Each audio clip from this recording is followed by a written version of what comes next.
I was hiding behind a pillar at my sister's wedding, trying not to be noticed. Everyone acted like I didn't exist. Then a stranger appeared beside me and whispered, "Just go along with me, pretend you're my date." When he finally stood to speak, every head turned, and my sister's smile faltered. But I'm getting ahead of myself. Let me go back to the beginning. It all started 3 months earlier, when a cream-colored envelope landed in my mailbox one Tuesday morning in April. At the time, I was living in Denver, working as a pastry chef at a small downtown bakery. My apartment was tiny, but cozy, filled with the lingering scent of vanilla and cinnamon from my constant experiments in the kitchen. That morning, I'd been up since 4 a.m., perfecting a batch of honey lavender croissants. So when I finally returned home around 2 p.m., I nearly overlooked the elegant envelope tucked between bills and store flyers. Amelia was getting married, my older sister, the golden child, the one who could do no wrong in our mother's eyes. The invitation was formal, as I had expected, traditional, pristine, with white embossed lettering announcing her upcoming union with someone named Nathan, a name I'd never heard in the sparse calls we'd shared over the past year. I should have been thrilled. Sisters are supposed to cheer each other on at life's milestones, but all I could recall was the last family dinner we had together, 6 months ago. It had been Thanksgiving, hosted at Mom's suburban home. I'd brought a pumpkin cheesecake I had labored over for 2 days. Layers of spiced cream cheese and ginger snap crust baked to perfection. Amelia had brought a store-bought pie. "Claire, you really shouldn't have gone through all this trouble," Mom said, barely glancing at my dessert before setting it aside. "Amelia's pie looks lovely, so classic." It always felt like that. Amelia could show up empty-handed and receive endless praise. I could create a masterpiece, and it would be dismissed as excessive, overdone, trying too hard. Inside the wedding invitation, there was a small note in Amelia's elegant cursive, "Claire, I know we haven't been close lately, but it would mean so much to me if you came. You're my only sister," I called her that evening. She picked up on the 4th ring, sounding preoccupied. "Amelia, I got your invitation. Congratulations." "Oh, good." I was worried it might have gotten lost. "Can you make it?" "Of course." "I wouldn't miss it. Tell me about Nathan. How did you two meet?" There was a pause long enough to make me uneasy. "At a pharmaceutical conference. He's a regional director at Bennett Health Solutions. Very successful. Very established. Mother adores him." Of course she did. I wondered if Amelia loved him or just what he represented. "I'm happy for you," I said, trying to sound sincere. "Thanks. I have to run. Meeting with the wedding planner in 20 minutes. I'll send more details later." She hung up before I could even say goodbye. I stared at my phone, feeling the familiar dull ache in my chest. Not sadness, not quite anger, just the heavy weight of always being second. The weeks leading up to the wedding passed in a haze of work and preparation. I bought a dress in soft blue, subtle enough not to draw attention but flattering to my complexion. I managed to take time off from the bakery, which was a struggle during our busiest season. I should have realized something was wrong when Amelia didn't ask me to be a bridesmaid. 5 women filled her bridal party, college friends, co-workers, even our cousin Sophie, who she barely spoke to anymore. But not me. "The wedding party's already set," she said when I finally asked, forcing a smile. "You understand, right? These are people I see regularly." I understood perfectly. I understood that I would never be part of her inner circle, that our shared childhood meant nothing compared to her current social standing. The wedding was scheduled for a Saturday in late June at an upscale resort outside Denver. I drove there alone, my dress hanging carefully in the back seat, a small gift wrapped in silver paper on the passenger seat. I'd spent weeks deciding what to give them, finally settling on a set of handcrafted ceramic bowls from a local artist. Something thoughtful, something that showed I cared. The resort was stunning. Manicured lawns stretched toward mountain views, and the ceremony site overlooked a pristine lake. White chairs were arranged in perfect rows, and flowers seemed to bloom from every available surface. Amelia had spared no expense, which meant our mother had spared no expense. This was the wedding she'd always dreamed of, the perfect culmination of her perfect daughter's perfect life. I arrived 2 hours early, hoping to find Amelia and offer my help, or at least my support.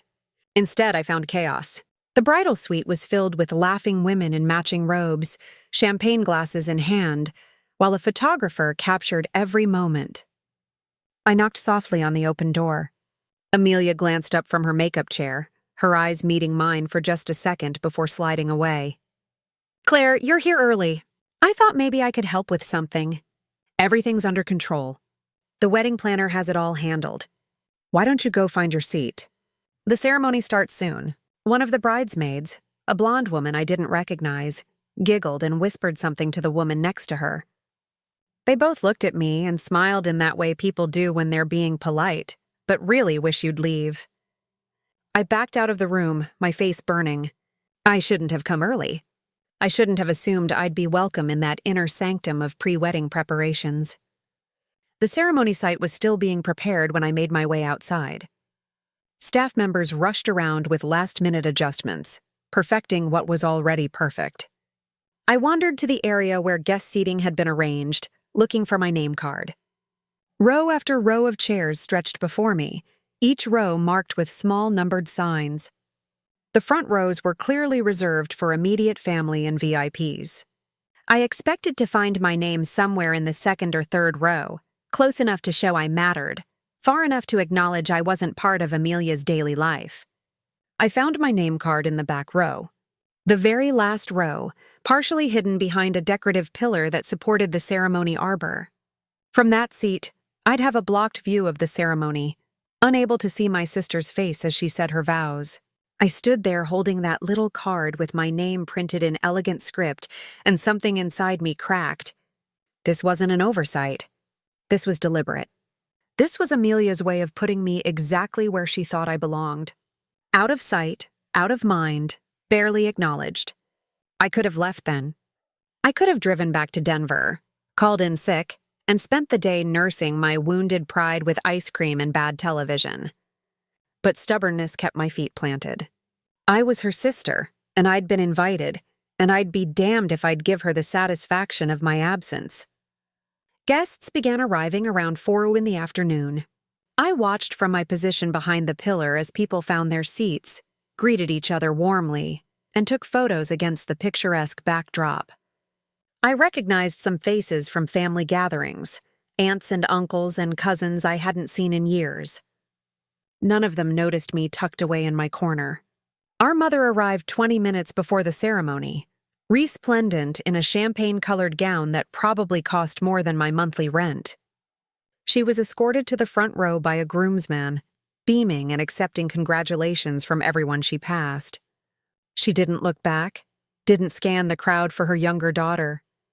Why would she? I was exactly where I was supposed to be, invisible. The ceremony began at 5 exactly.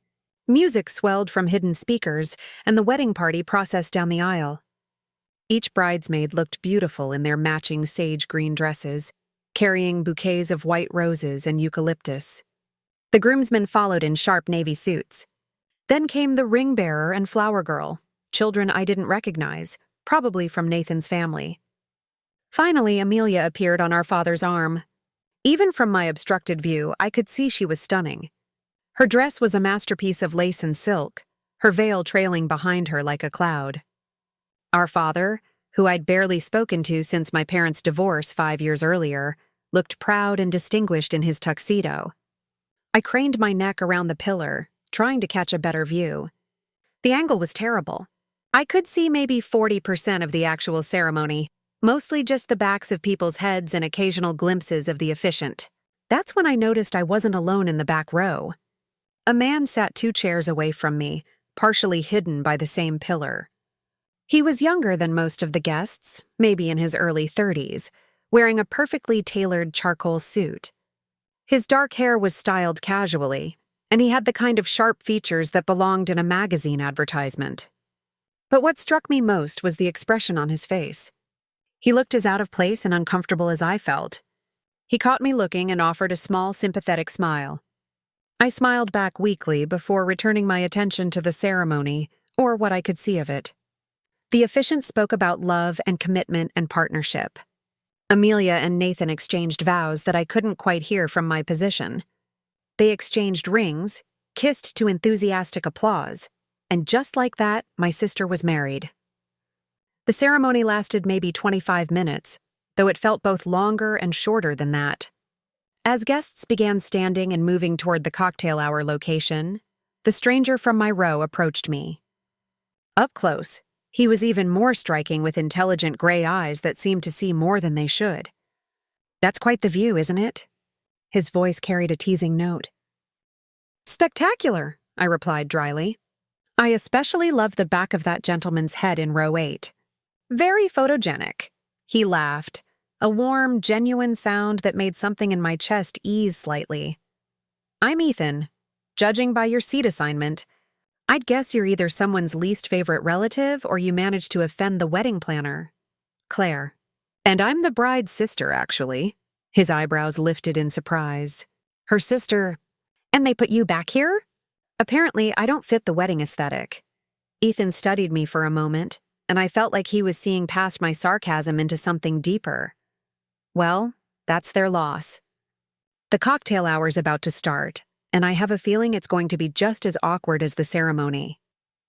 "Want to face it together?" "You don't have to pity me," I said. "It's not pity. It's a tactical alliance," he replied with a grin. "I'm here as a +1 for a business associate who couldn't make it. I know exactly 3 people at this wedding, and 2 of them are the newlyweds, who won't remember I exist. So really, you'd be doing me a favor." There was a sincerity in his offer that made me want to say yes despite my bruised pride. Before I could answer, he extended his arm in an old-fashioned gesture. "Shall we?" I hesitated only briefly before slipping my arm through his. Together, we moved toward the cocktail hour, and for the first time since arriving, I didn't feel invisible. The cocktail hour took place in a spacious pavilion overlooking the lake. Round tables were dotted with flowers and candles, and a bar stretched along one wall. Servers glided between guests with trays of appetizers that looked almost too perfect to eat. Almost. As a pastry chef, I had a strong appreciation for food as art, and whoever had catered this event knew their craft. Ethan stayed close as we navigated the crowd. Guests clustered in small groups, their conversations filled with the light hum of champagne-fueled celebration. Several people glanced our way, likely wondering who this handsome stranger was and why he was paired with the bride's invisible sister. We found a quiet table at the edge of the pavilion. Ethan returned from the bar carrying 2 glasses of wine and a plate of appetizers he'd somehow persuaded a server to bring us. "So," he said, sitting across from me, "tell me about your sister. What's she like when she's not orchestrating the wedding of the century?" I sipped my wine, weighing my words. The truth felt raw and vulnerable, but there was something steady about Ethan's gaze that made me want to share it. "Amelia is perfect," I admitted. "Or at least she works hard to appear perfect. Good grades, a solid career, strong relationships. She's every parent's dream. And then there's me. You're the daughter who became a pastry chef instead of a lawyer or doctor," I continued. "The one who lives in a small apartment instead of a house with a mortgage. The one who dates occasionally instead of catching a pharmaceutical director. I'm the disappointment, the one who didn't follow the script." Ethan picked up a crab cake from the plate, thinking over my words. "Being a pastry chef sounds creative and challenging," he said. "Not everyone can master that." "Try telling my mother that," I muttered. "She still introduces me as Claire, who works with food, as if I flip burgers at a fast food joint." "Family dynamics can be complicated," Ethan said diplomatically. I grabbed a stuffed mushroom, realizing how hungry I was. I'd been too anxious to eat before. "And you? What brought you to this wedding?" "I work in renewable energy consulting," he replied. "My company helps businesses transition to sustainable practices." "Boring technical stuff. Makes eyes glaze over at parties. That doesn't sound boring." "It sounds important, thanks. Most people just want to know if I can get them a deal on solar panels." He smiled, but I sensed a guarded edge beneath it. I was supposed to be here with my colleague Dominic. He's the one who actually knows the groom through some business connection, but he came down with pneumonia last week and I got volunteer. So, We're both wedding crashers in our own way. Survivors of inadequate seating arrangements, at least. We talked through the cocktail hour, and I found myself relaxing despite the circumstances. Ethan was easy to talk to, asking questions that showed genuine interest rather than polite small talk.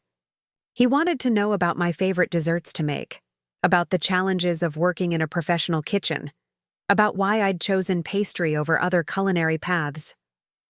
I asked him about his work, about the satisfaction of helping companies reduce their environmental impact, about the frustrations of dealing with clients who wanted change but weren't willing to do the hard work to achieve it.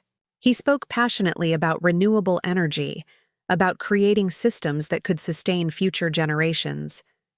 And I found myself captivated by his enthusiasm. "You really believe in what you do," I observed. Is that so surprising?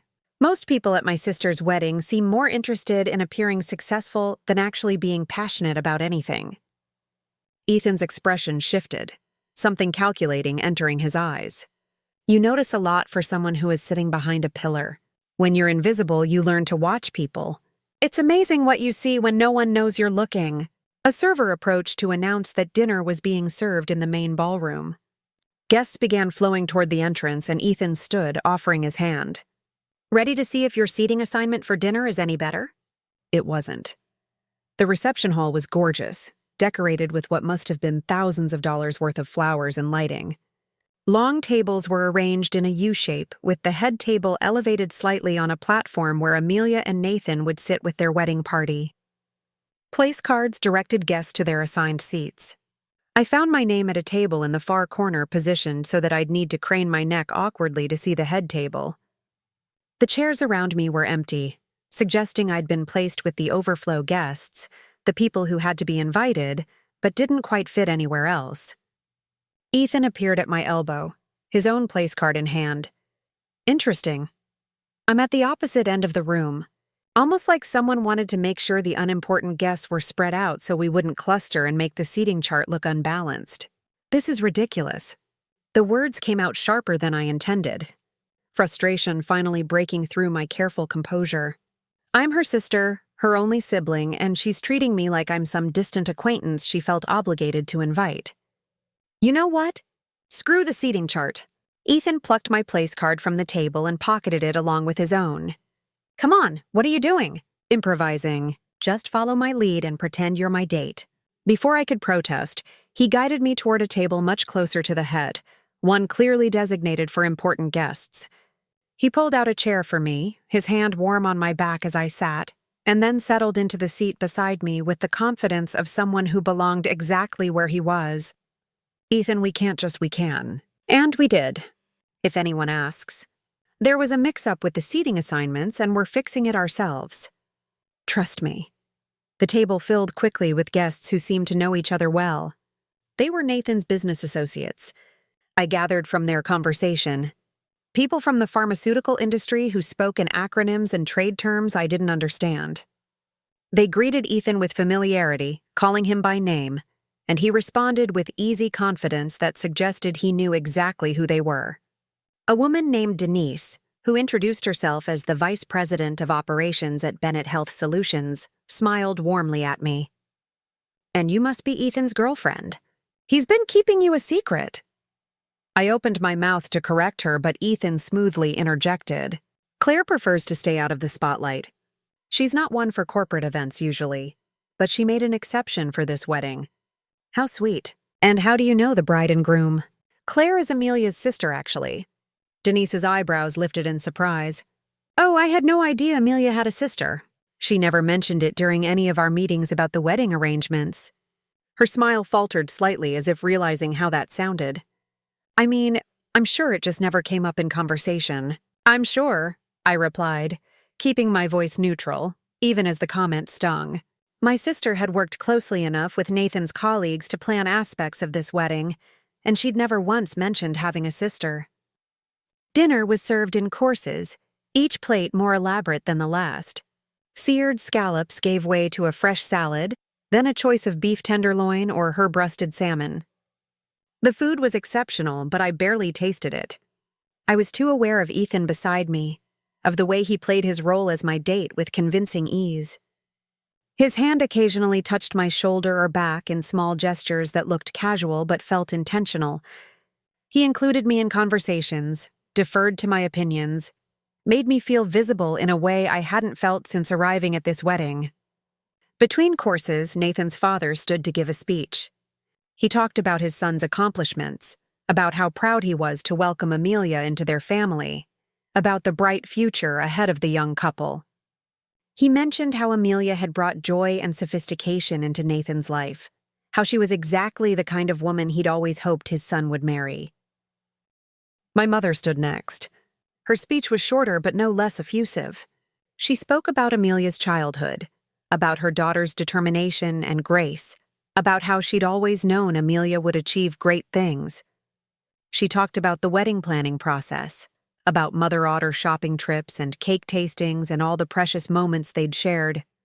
She didn't mention me once, not even in passing, not even to acknowledge that Amelia had a sibling. It was as if I'd been edited out of the family history entirely. I felt Ethan's hand find mine under the table, his fingers intertwining with mine in a gesture of support. I squeezed back, grateful for the anchor.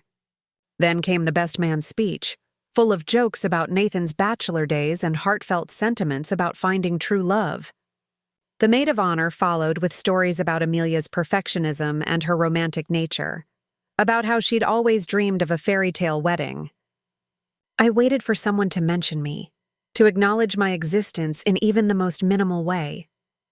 But speech after speech passed and my name never came up. I was the ghost at the feast, present but unseen. Dessert was served. An elaborate tiered creation of chocolate and raspberry that looked impressive, but lacked the depth of flavor it should have had. The ganache was too sweet, the cake layers too dry. As a professional, I couldn't help but critique it, and Ethan noticed my expression. Not up to your standards. It's beautiful, but beauty isn't everything. The execution is off. The chocolate is masking the raspberry instead of complementing it, and the texture is too dense. Could you do better? In my sleep, the words came out more confident than I felt, but they were true. I might be the family disappointment in every other area, but in the kitchen, I knew my worth.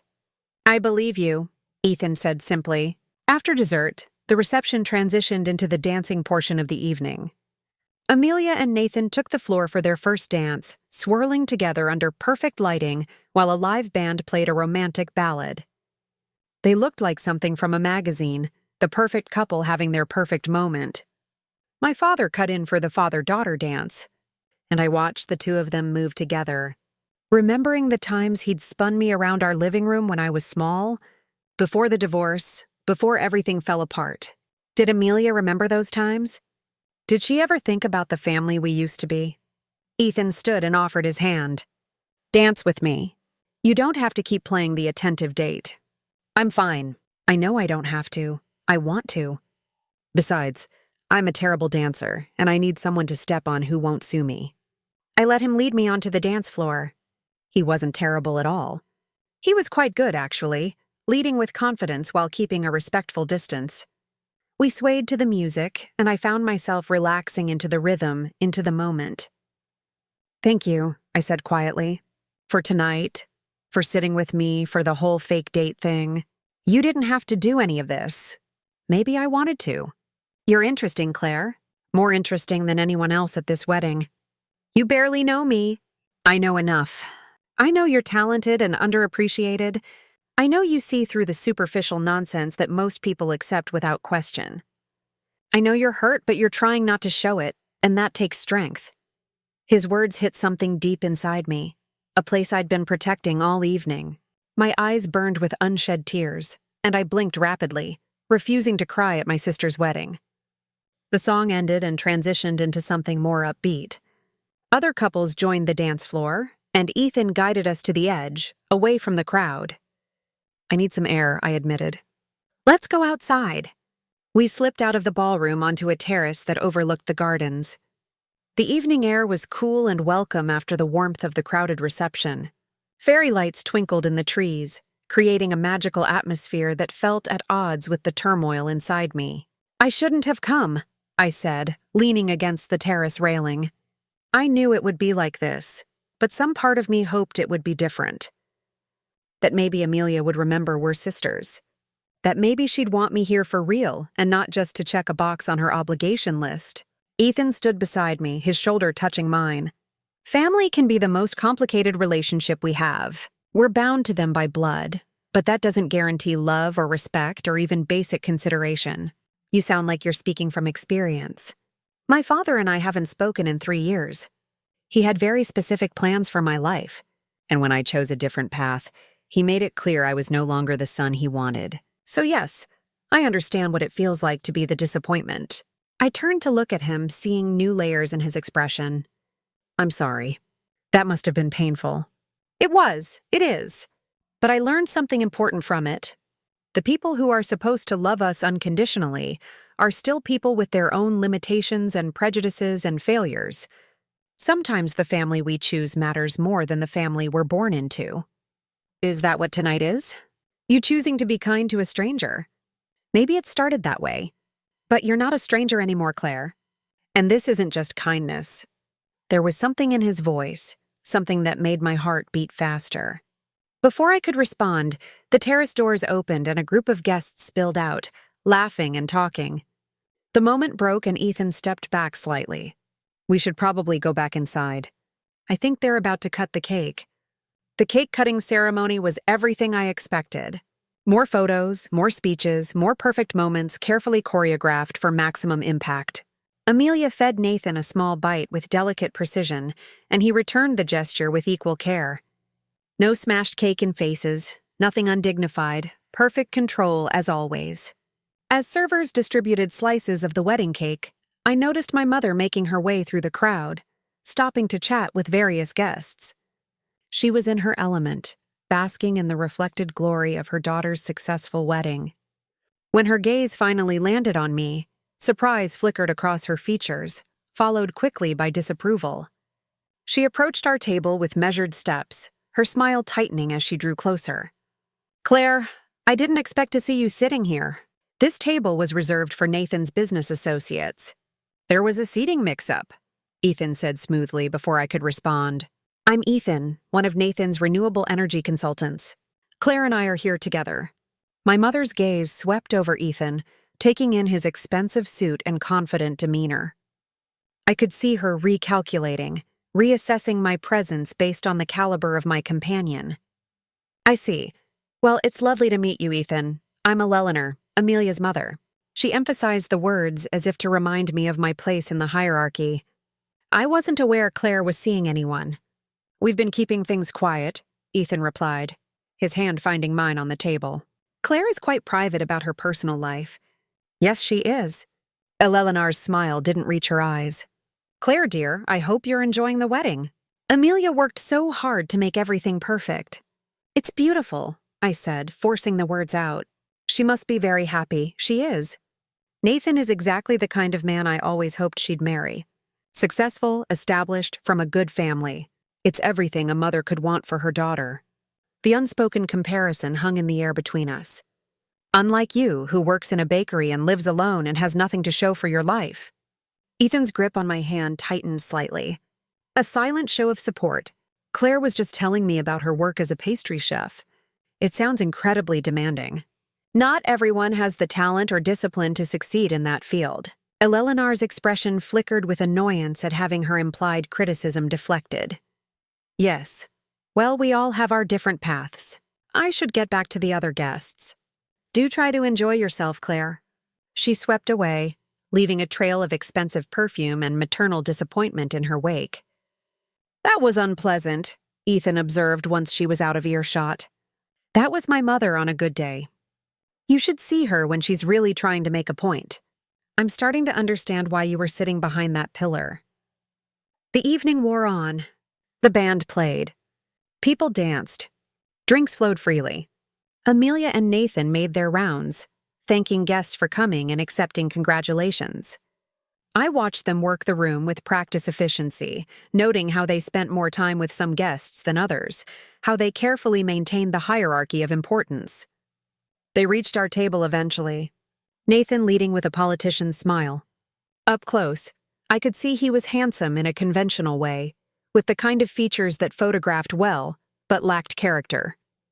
His handshake was firm but perfunctory when Ethan introduced himself. Then Amelia's eyes landed on me, and something complex passed across her face. Surprise, definitely. Discomfort, perhaps. She'd probably forgotten I was even here, tucked away in my assigned corner where I couldn't interfere with her perfect day. "Claire, you look lovely," she said, her voice carrying that careful politeness people use with acquaintances they don't quite remember. "Thank you. The wedding is beautiful, Amelia. Congratulations. I'm so glad you could make it, and I see you've met some of Nathan's colleagues." Her gaze slid to Ethan with curiosity. "I don't believe we've been introduced. Ethan, I work with Nathan on sustainability initiatives for Bennett Health Solutions, and I have the pleasure of being Claire State this evening." Amelia's eyes widened slightly. This was clearly news to her. "Oh, I didn't realize you were seeing anyone, Claire. How wonderful." The way she said it, with that slight emphasis on the word wonderful, suggested she found it more surprising than wonderful, as if she couldn't quite believe someone like Ethan would be interested in someone like me. "We've been dating for a few months," Ethan continued, his arms sliding around my waist in a gesture that looked natural and possessive. "Claire is remarkable. I count myself lucky she tolerates my workaholic tendencies." "How nice," Amelia said, though her smile had frozen slightly. "Well, we should continue making our rounds. So many people to thank. But let's catch up properly soon, Claire. I feel like we haven't really talked in ages." They moved on, and I released a breath I didn't know I'd been holding. "That was surreal. She seemed surprised to see you looking happy. Amelia isn't used to me having anything she might consider valuable, including a handsome date who impresses her new in-laws." "So you think I'm handsome?" Ethan's eyes danced with amusement. "Don't let it go to your head. You're objectively attractive. It's not a personal observation." "Of course not. Purely objective." Around $10 in the evening, the wedding coordinator made an announcement that the bride and groom would be leaving shortly. Guests were invited to line up outside with sparklers for the send-off. I debated skipping this part, but Ethan convinced me to participate. "You came this far? Might as well see it through to the end." We stood in line as sparklers were distributed, and when Amelia and Nathan emerged from the venue, we held our sparkling lights high along with everyone else. They ran through the corridor of light, laughing and waving before climbing into a luxury car that would take them to their honeymoon suite at the resort. As the car pulled away, taillights disappearing into the night, I felt a strange sense of finality. The wedding was over. Amelia had gotten her perfect day, her perfect marriage, her perfect life, and I had stood witness to it all from my position on the margins, exactly where she wanted me. Guests began dispersing, some heading to their rooms at the resort, others moving toward the parking lot. Ethan and I lingered on the steps, neither of us quite ready to acknowledge that the evening was ending. "Can I walk you to your car?" he asked. "I'm actually staying at the resort tonight, room 314. I figured it would be easier than driving back to Denver this late." I hesitated, then added, "What about you?" "Same room 209. My colleague had already booked the room before he got sick, so it seemed wasteful not to use it. We walked slowly through the gardens, following the lit path back toward the main resort building. The night air had cooled further, and I shivered slightly in my thin dress. Ethan immediately shrugged out of his suit jacket and draped it over my shoulders, a gesture so classic and unexpected that I almost laughed. "You don't have to do that. I'm fine. Humor me." I was raised with old-fashioned manners, and my mother would haunt me if I let you freeze. His jacket was warm and smelled like expensive cologne mixed with something uniquely him. I pulled it closer, grateful for both the warmth and the excuse to keep something of his with me a little longer. "Thank you," I said, "for everything tonight. You turned what could have been a miserable evening into something almost bearable." "Just bearable? I'll have to work on my fake dating skills." "Okay, better than bearable. Surprisingly pleasant in parts." "That's more like it." He stopped walking, turning to face me. "Claire, I know tonight started as a strategic alliance between two wedding outcasts, but I want you to know it became more than that for me. You're genuinely interesting, funny, talented, and far too good for people who can't see your worth. His words wrapped around something fragile inside me, something I'd been protecting for too long. Ethan, I know we just met. I know this is strange timing, but I'd like to see you again after tonight. After this wedding in the real world where we're just two people without assigned seating charts and family drama. I wanted to say yes immediately. Every instinct told me this man was different, that this connection was real despite the unusual circumstances. But doubt crept in. The voice that sounded suspiciously like my mother reminding me that men like Ethan didn't date women like me. That this was probably just kindness extended through one evening and nothing more. You don't have to say that just because you felt sorry for me tonight. I'm not. I'm saying it because I spent the evening with someone I genuinely enjoyed. And I want more evenings like that. Because you make me laugh and think and feel less alone in crowded rooms. Because when I look at you, I see someone worth knowing better. He paused, vulnerability crossing his features. But if you're not interested, I understand. I don't want to push. I am interested, I admitted, the words rushing out before I could second-guess them. I just don't want to get my hopes up about something that might disappear in the morning light. Then let's make sure it doesn't disappear. Have breakfast with me tomorrow. The resort has a decent restaurant and we can talk without tuxedos and wedding stress. What do you say? Breakfast sounds good. His smile was genuine and relieved. 9 Ds, I'll meet you in the lobby. We'd reached the entrance to the resort. The lobby beyond was quiet, most guests having already retired to their rooms.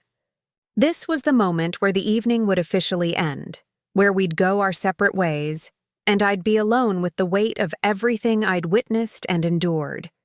Ethan seemed reluctant to leave too. He stood close, his hand still holding mine, his eyes searching my face as if trying to memorize it. Good night, Claire. I'm glad I crashed your sister's wedding. I'm glad you did too. Good night, Ethan. He leaned in slowly, giving me time to pull away if I wanted. I didn't want. His lips met mine in a kiss that was gentle and questioning and somehow exactly right.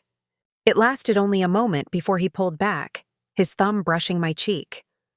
Then he was walking away toward the elevators, and I was standing alone in the lobby, wearing his jacket and touching my lips and wondering what exactly had just happened.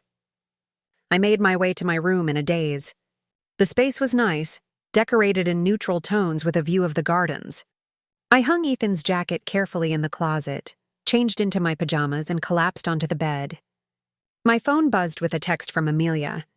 Thanks for coming tonight. It meant a lot to have you there. I stared at the message for a long moment. It meant a lot. Really? Was that why she'd relegated me to the worst seat in the house? Why she'd never mentioned having a sister? Why she'd looked surprised to find me at a decent table during the reception? I typed and deleted several responses before settling on something non-committal. Congratulations again. The wedding was beautiful. She responded immediately. We should definitely get together when I'm back from the honeymoon. I want to hear all about your new boyfriend. He seems very successful. Of course, that's what she'd taken away from the evening. Not that I'd been there supporting her. Not that we'd barely spoken all night, but that I'd shown up with an impressive date. That was the only thing that made me visible to her. I didn't respond. Instead, I set my phone aside and stared at the ceiling, processing the emotional whiplash of the entire day. I'd come to this wedding expecting to feel like an outsider, and I'd been proven right in the worst ways. But I'd also met Ethan, had those hours of feeling seen and valued, and now I had breakfast to look forward to in the morning. Sleep came slowly, my mind replaying moments from the evening. Amelia's perfect smile, my mother's dismissive comments, Ethan's hand in mine, the sparklers lighting up the night sky. Tomorrow I'd go home to Denver, back to my apartment and my job and my regular life.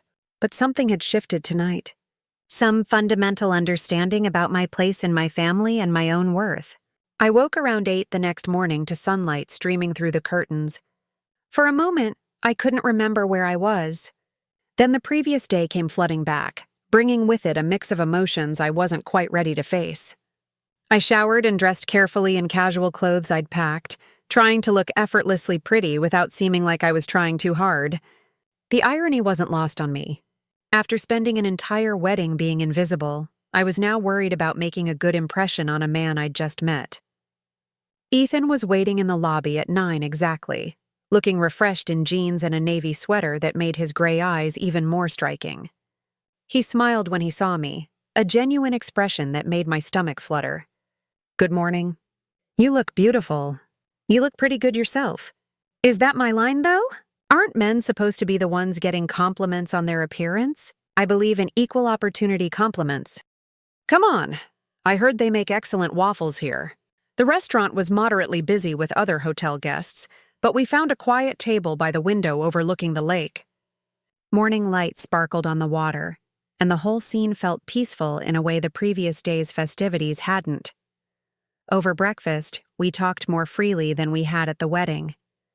Ethan told me about his work, about a particularly challenging project he was managing with a manufacturing company resistant to change. I told him about the bakery, about my boss who was brilliant but temperamental, about the satisfaction of creating something beautiful and delicious that brought joy to people. "You light up when you talk about baking," Ethan observed, cutting into his waffle. "It's obvious you love what you do." "I do. It's the one area of my life where I feel completely confident. No second-guessing, no wondering if I'm good enough. I know I'm good at what I do. Then why do you let your family make you feel otherwise?" The question was direct, almost confrontational, but his tone remained gentle. I set down my fork, considering how to answer. Because they're my family. Because some part of me still wants their approval, even though I know I'll never get it. Not the way Amelia gets it anyway. What if you stopped wanting their approval? What if you decided your opinion of yourself mattered more than theirs? Easier said than done when you've spent your whole life being compared to someone and coming up short. Ethan reached across the table, his hand covering mine. "For what it's worth, I think you're extraordinary, and I don't say that lightly." We finished breakfast and walked outside, neither of us quite ready to part ways. The morning was beautiful, the kind of June day that promised summer without the oppressive heat. Other guests were checking out, loading luggage into cars, heading back to their regular lives. "I should probably get on the road soon," I said reluctantly. "I have work tomorrow, and I need to prep some things this afternoon." "Before you go, can I ask you something?" Ethan's expression turned serious.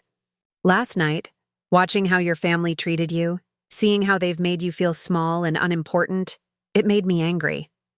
Not just sympathetic, but genuinely angry on your behalf. That's kind of you, but I'm not finished. What if there was a way to change the narrative, to make them see you differently, to give you back some of the power they've been taking from you all these years?"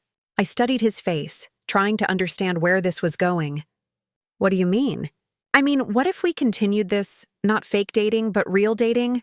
What if we spent time together, built something genuine, and along the way showed your family that you're not the disappointment they've painted you as?" "Ethan, I'm not going to use you to make my family jealous." "That's not fair to you.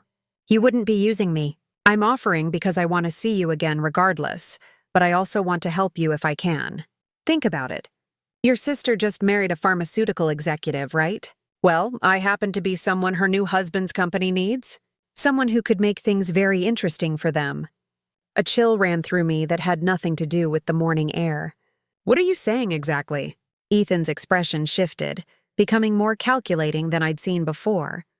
"I'm saying that Nathan's company, Bennett Health Solutions, has been in talks with my firm about a major sustainability overhaul.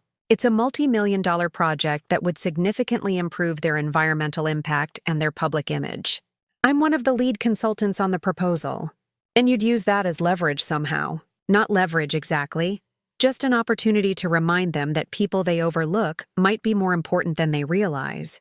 Your family, especially Amelia, seems very invested in status and success. What if you suddenly had access to that world through me? What if they had to see you differently?" I should have said no. I should have thanked him for the thought, but explained that revenge wasn't my style, that I was above such pettiness. But standing there in the morning light, remembering every slight and dismissal from the night before, something darker whispered that maybe I deserved a little vindication. "This feels manipulative," I said slowly.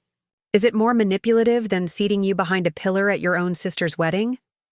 Then never mentioning you have a sister to colleagues she worked with on planning, then your mother pretending you don't exist in her speeches?" Ethan's voice was passionate now. Sometimes the people who hurt us need to be shown consequences. Not cruelty, just consequences. What would this actually look like?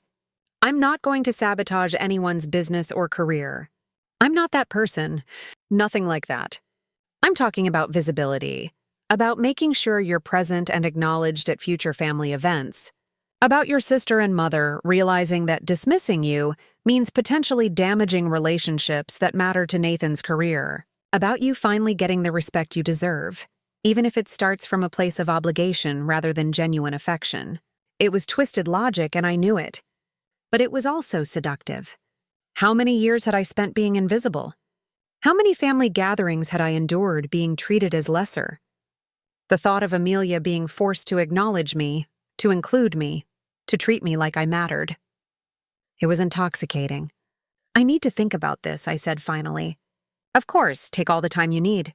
But Claire, whether you agree to any of this or not, I meant what I said about wanting to see you again. That part is real. No manipulation involved. We exchanged phone numbers before parting. Ethan kissed me goodbye. Another gentle kiss that made my heart race. And then I was driving back to Denver with my thoughts in turmoil. The next week passed in a blur of work and confusion. Ethan texted me daily, casual messages about his day that gradually built into longer conversations. We talked about everything and nothing.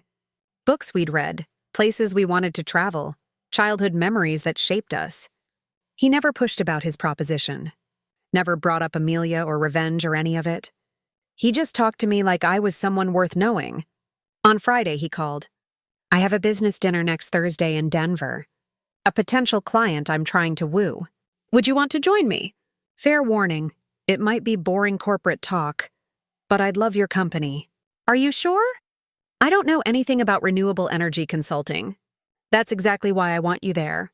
You'll keep me honest. Keep the conversation from disappearing completely into jargon. Plus, the restaurant is supposed to have an incredible pastry chef. I thought you might enjoy critiquing their desserts. I laughed despite myself. You're bribing me with professional reconnaissance. Is it working? Yes. What's the dress code?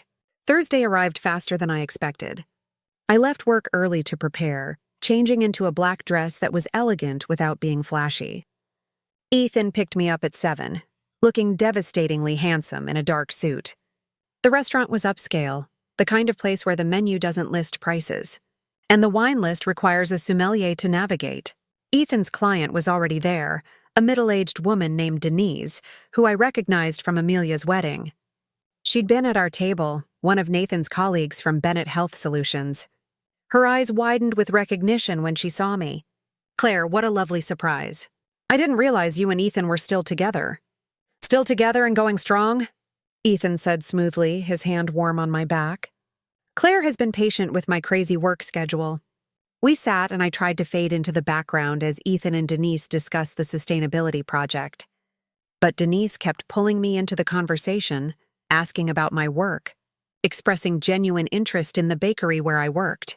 That sounds fascinating. I have such respect for people who work with their hands, who create tangible things.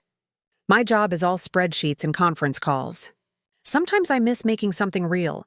The dinner progressed pleasantly, and when dessert arrived, a deconstructed lemon tart with lavender cream. I couldn't help offering my professional opinion.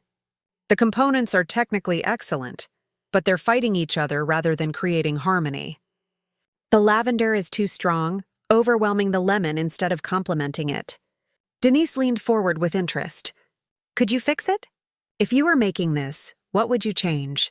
I found myself explaining the balance of flavors, the importance of letting each element shine without dominating. Ethan watched me with something like pride, and Denise listened intently, asking follow-up questions that showed she was genuinely engaged. You know, we're planning a major corporate event in August, Denise said as coffee was served. A celebration for the successful completion of our sustainability project. Assuming Ethan's team delivers everything they've promised, of course. She smiled at him. We haven't settled on a caterer yet. Would your bakery be interested in handling the desserts? I blinked, caught off guard. We're a small operation. I'm not sure we'd have the capacity for a large corporate event. Let me rephrase. Would you personally be interested in creating desserts for the event? We could work around your schedule, and I'm authorized to offer very competitive compensation. Ethan squeezed my hand under the table, a silent show of support. Claire's work is exceptional. You'd be lucky to have her. I'd need to talk to my boss, make sure it wouldn't conflict with bakery commitments. But yes, I'd be interested in discussing it further. Denise smiled warmly. Excellent. I'll have my assistant reach out to you next week with details. And Ethan, excellent choice and girlfriend. She's delightful. After dinner, Ethan drove me home. I was quiet, processing what had just happened. At my apartment building, he parked and turned to face me. That was quite an evening, he said. Did you plan that? The dessert conversation, Denise offering me that job. I didn't plan anything. I told Denise we were having dinner with her, and I mentioned you were a pastry chef. The rest was all her genuine interest and your talent speaking for itself. But you knew she might offer me something. I hoped she might see what I see, that you're incredibly skilled at what you do and deserve opportunities to showcase that talent. Is that so wrong? I studied his face in the dim light from the street lamp. I can't tell if you're genuinely trying to help me, or if this is all part of some elaborate revenge plot. Can't it be both? I care about you, Claire. That's real. But I also think the people who've dismissed you should be forced to reckon with your worth, not through sabotage or cruelty, just through reality. Through them having to acknowledge your talent and value because it affects things they care about. This is complicated. The best things usually are. He reached over, tucking a strand of hair behind my ear. For what it's worth, I'm falling for you. That complicates things too, but I'm not sorry about it. My breath caught. Ethan, you don't have to say anything. I just wanted you to know where I stand. Now go inside before I do something impulsive like kiss you senseless in front of your building. I got out of the car, but leaned back through the window. I'm falling for you too, just so you know. His smile could have lit up the entire city. Good. That makes what comes next easier. What comes next? Patience, you'll see. The following week, Denise's assistant called with details about the corporate event. It would be in mid-August, celebrating the completion of Bennett Health Solutions' transition to sustainable practices. They wanted an elaborate dessert spread for 200 guests, and they were offering 3 times my usual rate. I discussed it with my boss, who was thrilled at the prospect of the exposure and the money. We worked out an arrangement where I'd use the bakery kitchen during off hours, and the bakery would get credited as a partner while I'd receive the bulk of the payment. Ethan and I fell into a pattern over the next few weeks. Dinners, movies, long conversations that stretched late into the night. He was easy to be with, making me laugh and challenging me to think differently about things. The physical attraction was undeniable, but what surprised me was how much I enjoyed simply being around him. We didn't talk much about Amelia or my family during those weeks. It was like we'd created a bubble where that drama didn't exist, where I could just be myself without the weight of family expectations. Then 6 weeks after the wedding, Amelia called. Claire, hi. Sorry I haven't been in touch since the honeymoon. Things have been crazy with settling into married life. No worries. How was the trip? Incredible. The Maldives were everything we hoped for. Listen, I wanted to see if you were free for lunch this Saturday. I feel like we haven't really talked in forever and I want to catch up properly. I almost said no out of habit, but then I thought about Ethan's words about visibility and respect. Sure, I can do lunch. Where did you have in mind? We met at an upscale bistro near her new house, the kind of place where Amelia felt comfortable. She looked tanned and relaxed, the picture of newlywed bliss. We ordered salads and made small talk about the honeymoon, about her new neighborhood, about Nathan's work. So, she said finally, tell me about Ethan. You two seemed quite close at the wedding, but you never mentioned you were seeing anyone. It's relatively new. We met a few months ago through work connections. He seems very successful. Nathan's colleagues were all impressed by him. Apparently, his company is handling a massive project for Bennett Health. There it was. The real reason for this lunch. Not sisterly bonding, but fishing for information about someone who mattered to her husband's career. Ethan's very good at what he does, I said neutrally. I'm just surprised you never mentioned him before. I mean, I told you all about Nathan when we started dating. Had she, though? I remembered stilted phone calls where she'd mentioned having a boyfriend. but provided few details. But pointing that out would only create conflict. And I was curious to see where this conversation was heading. I tend to keep my personal life private. Well, I'm glad you're happy. And I heard you're doing the desserts for the Bennett Health event in August. That's wonderful. Nathan mentioned Denise was very impressed with you. It's a good opportunity. Amelia stirred her salad absently. Listen, I wanted to apologize if things felt weird at the wedding. I know the seating arrangement wasn't ideal, and I feel bad that we didn't get much time to talk. The seating arrangement put me behind a pillar. Amelia, it wasn't just not ideal, it was humiliating. She had the grace to look uncomfortable. That was the wedding planner's mistake. She didn't understand family dynamics, and by the time I saw the setup, it was too late to change things without causing chaos. You could have mentioned having a sister to Nathan's colleagues to anyone. But you didn't. That's not fair. Of course, people know I have a sister.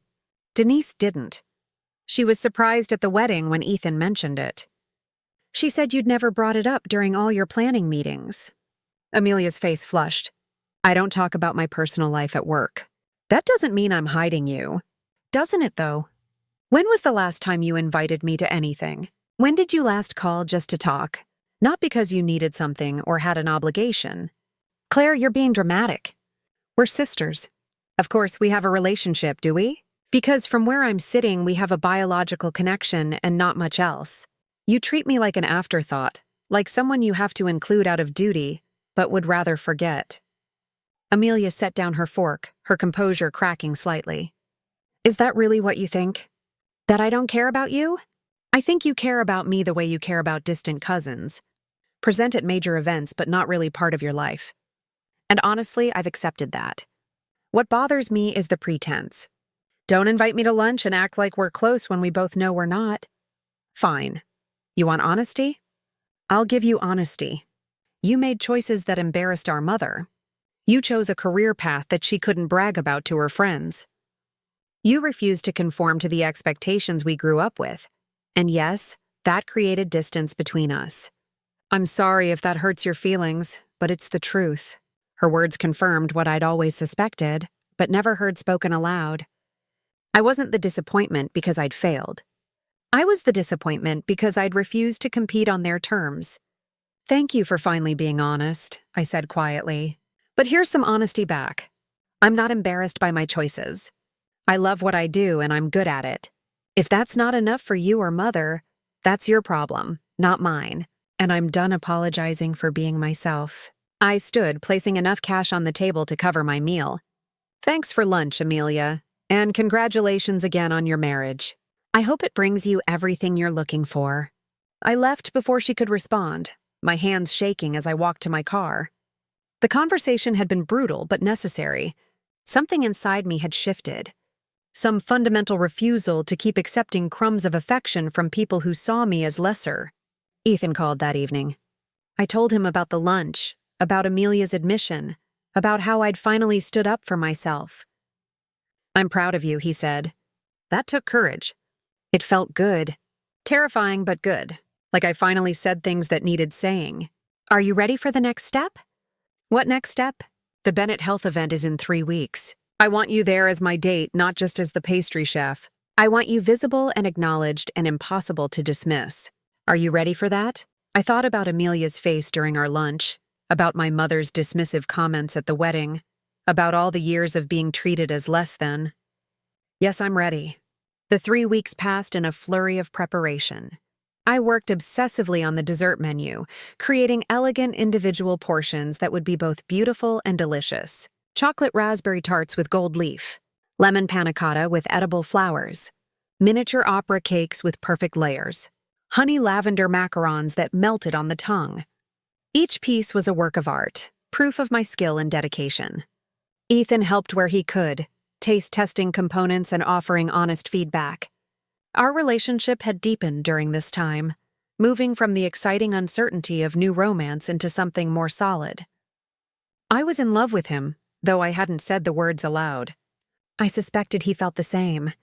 The night of the event arrived. It was being held at an elegant event space downtown, all glass walls and modern architecture. I'd spent the afternoon setting up the dessert display, arranging each piece on tiered stands with strategic lighting to highlight the artistry. I changed into a stunning emerald dress Ethan had insisted on buying me, telling me I needed to look as impressive as my desserts. My hair was styled in soft waves, my makeup flawless. When Ethan saw me, his expression made the effort worthwhile. "You're breathtaking," he said simply. "You clean up pretty well yourself." The event was already in full swing when we made our entrance. 200 guests mingled throughout the space. Pharmaceutical executives and city officials and business leaders. I spotted Nathan and Amelia across the room, deep in conversation with a group of colleagues. My mother was there too, looking elegant in champagne silk. Denise spotted us immediately and rushed over. "Claire, the desserts are stunning. Everyone is already talking about them. You've outdone yourself." "Thank you. I'm glad they meet expectations." "Meet them. You've exceeded them by miles." "Come. I want to introduce you to some people." The next hour was surreal. Denise pulled me from group to group, introducing me as the talented pastry chef responsible for the incredible desserts. People complimented my work, asked about my training, requested business cards. I was visible in a way I'd never been at family events, acknowledged for my actual skills rather than dismissed for my choices. Ethan stayed close, his presence both supportive and strategic. He made sure to mention our relationship to everyone we spoke with, positioning me not just as the chef, but as his partner. In this world that valued connections and status, being Ethan's girlfriend carried weight. I watched Amelia notice us from across the room, saw her expression shift from confusion to recognition to something that looked like discomfort. She said something to Nathan and they both looked our way. "They've spotted us," Ethan murmured in my ear. "Ready for what?" "To remind them you exist."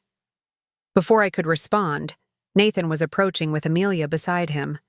Up close, he looked strained, his smile not quite reaching his eyes. "Ethan. Claire.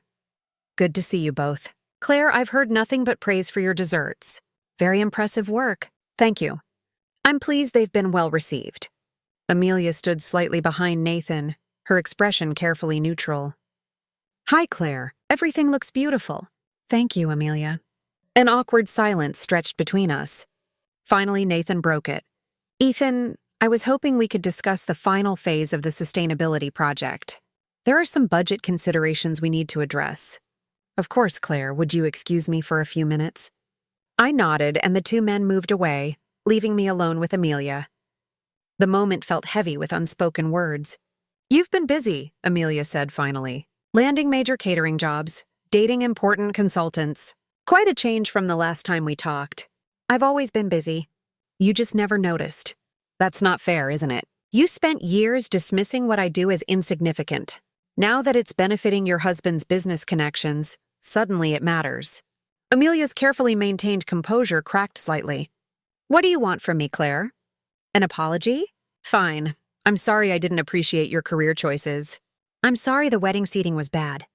I'm sorry we're not closer. Is that what you need to hear? I don't need anything from you anymore. That's what you don't understand. I'm not the little sister begging for scraps of approval. I've built a life I'm proud of with people who value me for who I actually am." "People like Ethan, you mean?" "Nathan says he's very influential in his field. Very useful to know." The implication stung even though I'd expected it. "You think I'm using him or that he's using me? That's the only way you can understand this, isn't it?" "As a transaction. I'm just saying it's convenient. You show up at my wedding alone and invisible, and now suddenly you're dating someone Nathan's company depends on and getting hired for major events. It's quite a transformation." Before I could respond, Ethan returned with Nathan. Both men looked tense, and I wondered what had been discussed in their brief conversation. "Amelia, we should mingle with the other guests," Nathan said, his tone brooking no argument. "There are several board members here we need to speak with."